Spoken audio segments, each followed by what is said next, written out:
Hello and welcome to the final round of the 2013 FIA and FIM European Drag Racing Championships. We've got a lot of championship races still to be decided. Some of them are sewn up, but let's find out how they all got on.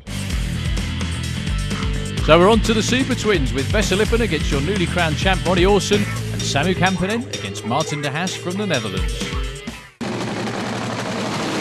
Well, that's Samu. On the V-twin against Martin de Haas, and Martin goes red. Even though he's out in front, it's not going to count. Man in the far lane, Samu Kampanen, through into the final with a 6.82. Nice run. Martin de Haas consistent in the 7.2s, but the red light did him in. Well,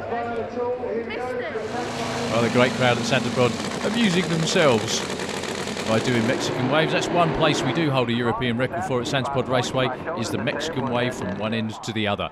On the other side of the ladder, it's Vesa Lippen, was supposed to be against Ronnie Orson, but Ronnie had a big boomer in round one, couldn't make it back for round two, and it's Vesa going to be going through into the final. Now, interestingly, if Vesa wins that final round against Samu, he will be champion for the Super Twins. Still a fairly easy run, another one in the low sevens, clicks it off before the finish line to save parts, and it's an all-finish final in Super Twin.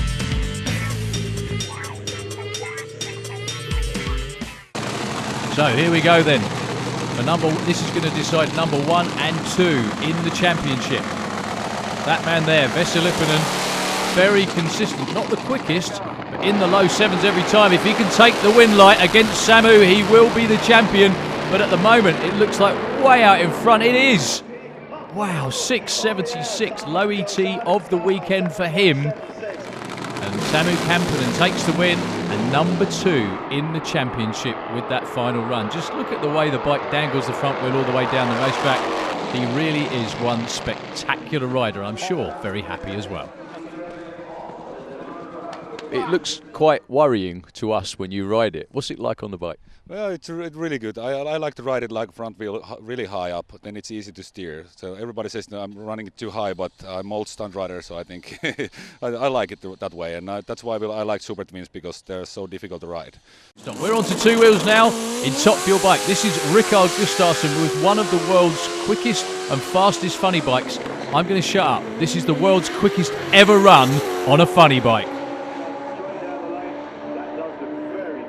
And look at the numbers, 6.36, his first time ever in the 6.3s. The quickest funny bike run, like I said, in the world. Congratulations to Rickard and the team as we move on into eliminations for Top Fuel Bike. So, highlights of round 1, Ian King ran the first 5-second run on home soil, down into the 5 lines, well over 230 miles an hour. Round 1, he's up against René van der Berg. Now, René's had a quite horrible season, unfortunately, with the bike. Lots of broken bits and pieces. The team worked very hard all weekend to get it back together, and he's going to give Ian King a pretty good race as well. But look at the Golf bike way out in front. Clicks it off before the finish line, and you know what? René van der Berg in the other lane, 6.54, 2.16. That's a personal best for him. But Ian King just a way out in front. Look at the power of that bike, just pours it on. Even though he clicks it off before the finish line, still got enough in the tank to take the win.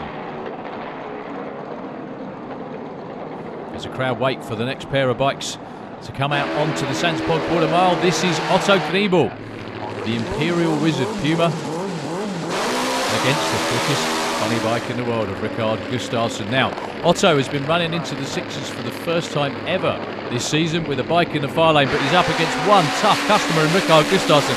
Look at that funny bike go, just leaves the line like a scalded cat, and he goes through and takes the win, 6.59. So a great try though from Otto, 6.81.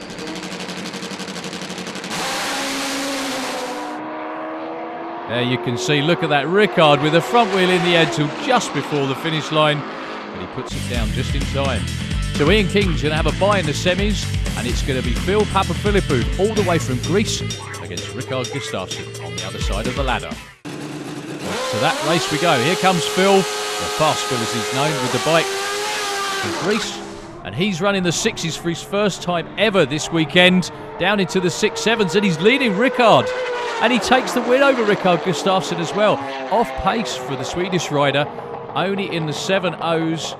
Phil Papaphilippou goes 6.93 on his first ever trip to Santa Pod with this bike. And he's in the final against Ian King. Wow, what a result for him and the team. And unfortunately for Rickard, his worst run of the weekend at the worst time as well. I'm sure he'll consolidate himself with being the quickest funny bike rider in the world. Ian King against Phil Papaphilippou. Your final in Top Fuel Bike. So for Greece, I think it's the first time anybody from Greece has been in the Top Fuel Bike final. Up against real homegrown talent in the form of Ian King, and it is Ian in dominant form once again. The Gulf Oil Puma takes another event win. Great weekend for him. Ian, what a fantastic way to wrap up another championship season. The event win, you just must be so happy. Yeah, it's been a great weekend for us, running the first 5 on British soil by a British rider and actually getting through to the final winning. Fantastic. I'm ecstatic, mainly for my crew. Well, he's going to be tough to beat wherever he goes in the world anyway. So we're on with Pro Stock Bike. Again, a championship to be settled. Today's racing. So highlights of round 1. This is the man who's looking to win the championship. That's Fredrik Friedland in the near lane up against Martin Bishop. If he can get by this round, he will be repeat European champion Pro Stock Bike. And he makes it look easy. 7.03 beats Martin Bishop's very game 7.39, but just not quick enough against one of the quickest Pro Stock bikes in Europe. That's Fredrik Friedland. Yep, no mistakes whatsoever from the man from Holland. There's also a bit of a race on this weekend, and has been for the last few seasons, to get into the 6-second zone for a Pro Stock bike. Near lane, one of the ladies who's got a chance of doing that, Elvira Karlsson, only 18 2 weeks ago. 7.01, 187 miles an hour at 18 years old. What an effort. Beats out Jerry Collier with a 7.93. So Elvira will be in the semis against Kalle Loren. Gert Landesur is up against Fredrik Friedland. So it is Elvira. You can just see how young she is, just looking through her visor in her crash helmet. She's tiny, young lady as well, that really knows how to ride this bike very well. Up against the Vadek machine of Kalle Loren. Him and his dad have had a horrible weekend with engine damage, but they're here in the semi-finals, giving Elvira a really good race. When it comes down to it, just not quite enough. 7.09 beats a 7.24. See Elvira hanging off the side of the bike.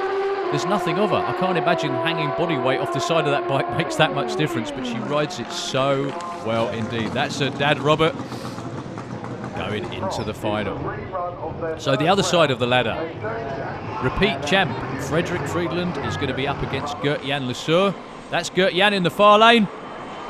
Away very close together, but Fredrik Friedland is pulling out the lead. And Fredrik, a very lucky man to make that semi-final run. What we didn't see there was he had trouble starting the bike. Just as Gert-Jan was going into stage, it rained, so Fredrik and the team fixed it, came back round again after the rain stopped, and this was that race, and he made it through to the final. He was seriously one lucky guy, but he wasn't lucky that time round. Elvira against Fredrik, your final in FIM Pro Stock Bike. Okay, we've got one more race to see on 2 wheels.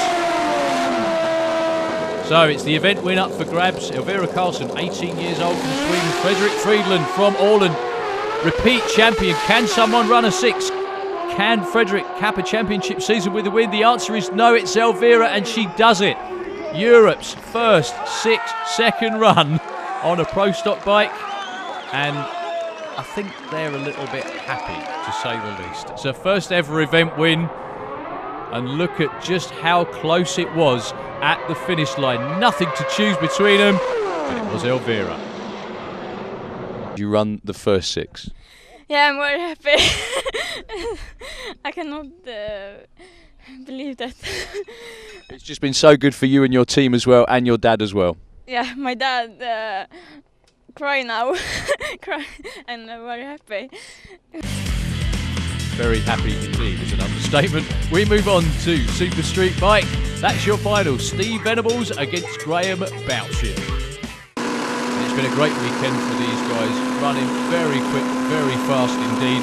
But when it comes down to the final, it's an all-Ven racing affair. That's Steve Venables in the far lane, Graham Bouchin in the near lane with a wheelie at half track, manages to pull it down. Steve Venables takes the event with 7:25, 197 miles an hour. He went over 200 miles an hour as well in qualifying. Just outstanding elapsed times and speeds from street-tired bikes. No wheelie bars to keep him down. It's all down to riding skill. Both of them with the front wheel in the air, just managing to keep it barely on the edge of control. What a great class they've been through 2013. Here on the start line at Santipod Raceway with CEO and FIA Championship promoter Keith Bartlett. Keith, well, what a day it's been. We've had records all over the place. Yeah, I mean, the weather held. You know, it's a new track this season. We knew it would come good in the finals, and wow, look at it. Pro Stock Bike, Elvira Carlson, just unbelievable. You know, that girl 2 years ago was not frightened of the bike, but she was nervous. She was shy in front of cameras. Now she's just set European Pro Stock Bike record. She was buzzing in all the interviews today, and it just was fantastic. And yesterday, it started off with Rickard Gustafsson from Sweden with a funny bike. Started off with a world record, 6:30, whatever it was, but I know it was a world record and it was quick. And I thought, wow. And then out comes Jimmy Orland, again from Sweden, Pro Stock car, runs the most phenomenal time, and it's a world record for an asphalt track. I'm pleased to say that asphalt track's here. And I thought, wow, it can't get any better than that. Well, what a fantastic end to the FIA and FIM European drag racing season. We do hope you enjoyed it. We'll see you again next year.